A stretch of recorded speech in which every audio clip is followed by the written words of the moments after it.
बॉलीवुड की दुनिया दिखने में जितनी रंगीन लगती है उतनी असल में होती नहीं है। आखिर यहाँ काम करने वाले सितारे जहाँ सभी के चेहरे पर मुस्कान लाने की कोशिश करते हैं, तो इनकी निजी जिंदगी की कहानी सिनेमा से एकदम उलट होती है। कुछ सेलेब्स के किस्से तो बेहद दर्दनाक होते हैं और ठीक ऐसी ही दर्दनाक कहानी उस बॉलीवुड हसीना की भी रही जिसने बेहद कम उम्र में हिंदी सिनेमा में अपनी पहचान और रुतबा दोनों बना लिया। लेकिन जब बारी इनकी निजी जिंदगी की आई तो यहाँ वो दर्द मिला जो उनसे उनकी जान ही छीन ले गया।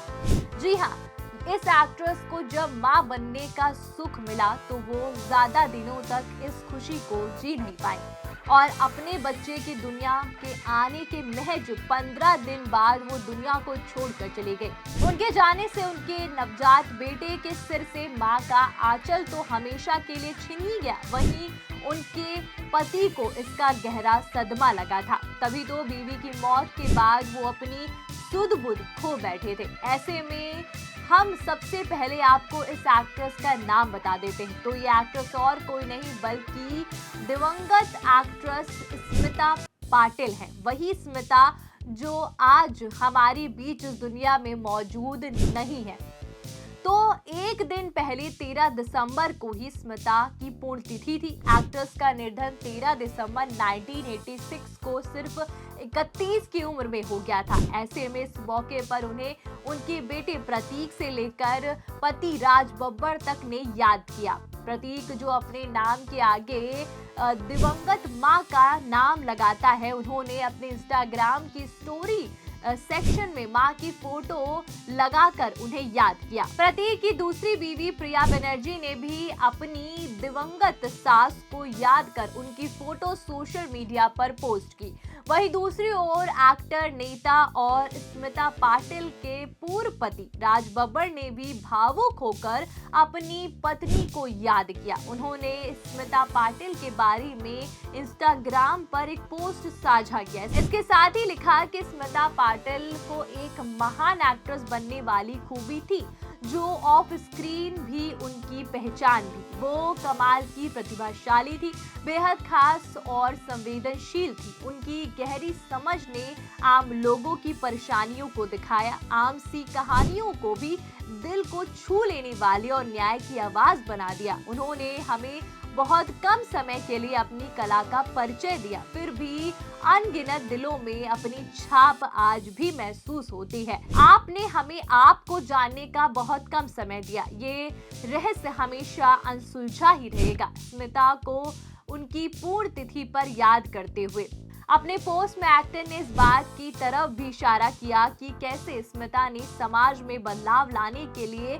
फिल्म स्क्रीन को एक जरिए के रूप में इस्तेमाल किया। एक्टर ने पोस्ट में ये भी कहा कि वो लगातार रीति रिवाजों पर सवाल उठाती थी और रूढ़ियों को तोड़ती थी। साथ ही किस्मत ने उन्हें जो छोटा सा समय दिया उसमें उन्होंने बहुत कुछ हासिल किया। राज बब्बर के पोस्ट से साफ झलकता है कि उनके मन में आज भी स्मिता जिंदा है और वो उन्हें उसी तरह याद करते हैं। बात स्मिता पाटिल की करें तो बेहद कम उम्र में ही स्मिता ने अपने करियर की शुरुआत की थी और कम उम्र में ही उन्होंने खूब नेम फेम भी कमाया। हाँ, बस स्मिता ने इससे कई ज्यादा दर्द अपनी निजी जिंदगी में झेला। आखिर जब एक्ट्रेस को प्यार हुआ तो वो शख्स पहले से शादीशुदा था। बावजूद इसके एक्ट्रेस ने लिव इन रिलेशनशिप का फैसला किया तो उनके नाम के आगे होम ब्रेकर का टैग लगा दिया गया। स्मिता शादी को लेकर लोगों के ताने भी झेलने पड़े, लेकिन किसी को पता था कि बच्चा पैदा करने के बाद एक्ट्रेस मां बनने का सुख नहीं जी पाएंगी और आखिर एक्ट्रेस अपने बच्चे को पैदा करने के बाद इस दुनिया से चली जाएंगी। 17 अक्टूबर 1955 के दिन जन्मी स्मिता इस दुनिया में मौजूद नहीं है, लेकिन उनसे जुड़े किस्से कहानियां आज भी लोगों के दिलों में ताजा है। तो सबसे बड़ा दुख स्मिता को तब मिला जब वो मां बनी। आखिर मां बनने के महज 15 दिन बाद ही वो दुनिया से जो चली गई। दरअसल स्मिता पाटिल का जन्म एक राजनीतिक रसूखदार परिवार में हुआ और असल में जन्म के समय उनके चेहरे पर मुस्कुराहट देखकर उनकी मां विद्या ताई पाटिल ने उनका नाम स्मिता रख दिया। ये मुस्कान आगे चलकर भी खूबसूरती में चार चांद लगा गई। स्मिता पाटिल अपने अभिनय के लिए जानी जाती हैं, लेकिन बहुत कम लोग जानते हैं कि फिल्मी पर्दे पर सहज और गंभीर दिखने वाली स्मिता पाटिल असल में जिंदगी में बहुत शरारती थी। मराठी स्कूल से पढ़ने वाली स्मिता ने बिग स्क्रीन से पहले जिस कैमरे के आगे काम किया था वो था न्यूज चैनल। एक्ट्रेस बनने से पहले स्मिता दूरदर्शन में मराठी में समाचार पढ़ा करती थी। खास बात यह है कि सड़क पर गिरी स्मिता की तस्वीर ही उनके एंकर बनने में काम आई थी। उनकी तस्वीर दूरदर्शन के निर्देशक को पसंद आ गई और फिर क्या था, और इसी के बाद उन्होंने टीवी पर काम करने का मौका मिल गया और फिर यहीं से स्मिता की एक्टिंग करियर की शुरुआत हो गई। आखिर डायरेक्टर श्याम बेनेगल ने स्मिता को पहली बार टीवी पर ही देखा और उन्हें देखने के बाद अपनी फिल्म में साइन करने का मन बना लिया और फिर साल 1975 में आई फिल्म चरणदास चोर से स्मिता ने अपना डेब्यू किया। इसके बाद एक्ट्रेस को नमक हलाल, मंथन, अर्थ और आज जैसी फिल्मों में भी देखा गया। हालांकि फिल्मों से ज्यादा चर्चा स्मिता की पर्सनल लाइफ की हुई। आखिर एक्ट्रेस को पहले से शादीशुदा एक्टर राज बब्बर से प्यार जो हो गया था। जी हाँ, साल 1982 में फिल्म भीगी पलके की शूटिंग के दौरान स्मिता पाटिल राज बब्बर की पहली मुलाकात हुई। डस्टी और स्मिता के चार्म को देखकर राज पहली नजर में उनसे प्यार कर बैठे। तब राज ने उनसे कहा था कि उनका चेहरा किसी खोई हुई पुरानी दुनिया सा दिखता है और इसके बावजूद वो पहले से शादीशुदा थे। जिस साल स्मिता ने डेब्यू किया उसी साल राज ने नादिरा से शादी की। शादी के बाद दोनों की बेटी जूही और बेटा आर्य के माता पिता भी बने। स्मिता के प्यार का असर राज पर ऐसा था कि एक्टर ने अपनी पत्नी और दोनों बच्चों को भूल गए और नादिरा को तलाक दिए बिना ही राज ने स्मिता संग पहले लिव इन किया और फिर एक्टर से शादी कर ली। दूसरी ओर स्मिता के माता पिता भी शादी से खुश नहीं थे। रिपोर्ट के मुताबिक स्मिता की मां उनके रिश्ते से पूरी तरह खिलाफ थी। स्मिता को उनकी ही मां ने घर तोड़ने वाली लड़की का टैग दे दिया था और स्मिता की मां की ये बात जमाने में भी एक्ट्रेस के लिए कही।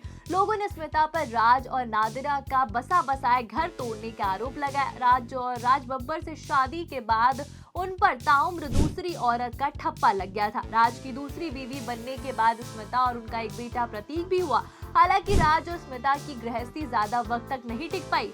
बेटे प्रतीक को जन्म देने के कुछ मेडिकल कॉम्प्लिकेशन के चलते स्मिता पाटिल की मौत हो गई और महज 31 साल की उम्र में एक्ट्रेस इस दुनिया को छोड़कर चली गई। जब स्मिता की मौत हुई थी तो उनके शव को 3 दिनों तक बर्फ में रखना पड़ा क्योंकि उनकी बहन अमेरिका में थी। उन्हें आने में वक्त लगा और वही कहा जाता है कि स्मिता पाटिल हमेशा से चाहती थी कि मरने के बाद उन्हें सुहागन की तरह सजाया जाए। स्मिता ने अपने मेकअप आर्टिस्ट दीपक सावंत से कहा कि अगर मैं मर जाऊं तो मुझे सुहागन की तरह तैयार करना। दीपक ने उनके निधन के बाद अपना दुख जाहिर करते हुए कहा कि उन्हें क्या पता था कि ऐसा कुछ करना पड़ेगा जो कभी किसी मेकअप आर्टिस्ट ने ना किया हो। जब स्मिता की अंतिम यात्रा निकली तो उससे पहले दीपक ने ही स्मिता के पार्थिव शरीर का सुहागन की तरह मेकअप किया था।